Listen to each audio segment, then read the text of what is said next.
Hello friends, welcome to our channel. நம்ம இந்த வீடியோல ஹனி சிக்கன் எப்படி செய்யறதுன்னு பார்க்க போறோம். இந்த ரெசிபி செய்ய 1/2 கிலோ சிக்கன் விங்ஸ் நல்லா வாஷ் பண்ணி எடுத்து வச்சிருக்கேன். இப்போ இதுல ஒரு 1/2 லெமன் பிழிஞ்சுக்கோங்க. 1/4 டீஸ்பூன் மஞ்சள்தூள், 1/4 டீஸ்பூன் உப்பு, red chilli powder 2 tablespoon, garam masala 1/2 teaspoon, சீரகத்தூள் 1/2 டீஸ்பூன், மிளகுத்தூள் 1/2 டீஸ்பூன், இஞ்சி பூண்டு பேஸ்ட் 1 டீஸ்பூன். இது கூடவே கார்ன்ஃப்ளவர் 1 டேபிள்ஸ்பூன் அளவு சேர்த்து இதை நல்லா மிக்ஸ் பண்ணிக்கோங்க. இதை நல்லா இது போல் மிக்ஸ் பண்ண பிறகு 10 மினிட்ஸ்க்கு இதை அப்படியே நல்லா ஊற விடுங்க. 10 மினிட்ஸுக்கு பிறகு நான் ஒரு பவுலில் 1/2 கப் அளவு மைதா மாவு எடுத்து வச்சுருக்கேன். இப்போ இந்த 1/2 கப் மைதா மாவில் 1/4 டீஸ்பூன் உப்பு, 1/4 டீஸ்பூன் தனி மிளகாய் தூள் சேர்த்து நல்லா மிக்ஸ் பண்ணிக்கோங்க.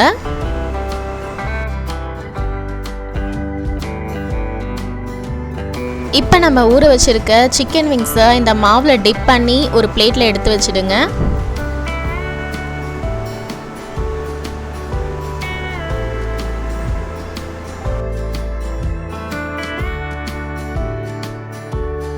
இப்போ நான் எல்லா சிக்கனையும் மைதா மாவில் டிப் பண்ணி ஒரு பிளேட்டில் எடுத்து வச்சுட்டேன். இது ஒரு 10 மினிட்ஸ்க்கு அப்படியே இருக்கட்டும். 10 மினிட்ஸ்க்கு பிறகு ஒரு கடாயில் எண்ணெய் சேர்த்து எண்ணெய் நல்லா சூடானதும் இந்த சிக்கன் விங்ஸ் எல்லாம் ஒன்றா சேர்த்துக்கோங்க.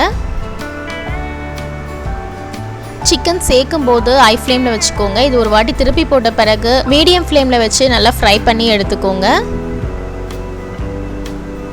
இப்போ சிக்கன் 2 சைடுமே நல்லா ஃப்ரை ஆகிடுச்சு. இப்போ இதை நான் வெளியில் எடுத்துடுறேன். சிக்கன் நல்லா ஃப்ரை ஆனதும் ஒரு பிளேட்டில் எடுத்து வச்சுடுங்க. இப்போ ஒரு பேனில் 1 டேபிள் ஸ்பூன் பட்டர் சேர்த்து இதில் 1 டீஸ்பூன் வெள்ளை எள்ளு, 5 பல் பூண்டை நல்லா பொடிசாக கட் பண்ணி சேர்த்துக்கோங்க. இது கூடவே ஒரு பச்சை மிளகாவை கட் பண்ணி சேர்த்துக்கோங்க. இதெல்லாம் சேர்த்த பிறகு இது கூடவே 2 டீஸ்பூன் அளவு டொமேட்டோ சாஸ் சேர்த்துக்கோங்க. டொமேட்டோ சாஸ் சேர்த்த பிறகு ஒரு வாட்டி நல்லா மிக்ஸ் பண்ணிக்கோங்க. இப்போ இதில் 3 டேபிள் ஸ்பூன் அளவு ஹனி சேர்த்துக்கோங்க. ஹனி சேர்த்துட்டு ஒரு வாட்டி மிக்ஸ் பண்ணி விட்டுருங்க.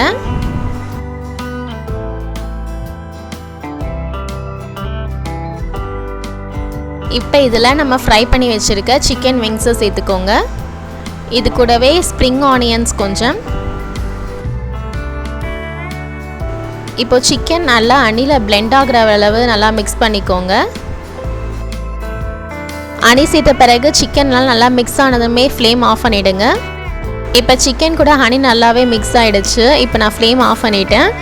இப்போ நம்ம ஹனி சிக்கன் ரெசிபி சூப்பராக ரெடி ஆகிடுச்சு. இந்த ரெசிபியை நீங்களும் ட்ரை பண்ணி பாருங்கள். ட்ரை பண்ணி பார்த்துட்டு உங்களுக்கு பிடிச்சிருந்தா கமெண்ட் பண்ணுங்கள். மறக்காமல் சப்ஸ்கிரைப் பண்ணுங்கள். தேங்க்ஸ் ஃபார் வாட்சிங்.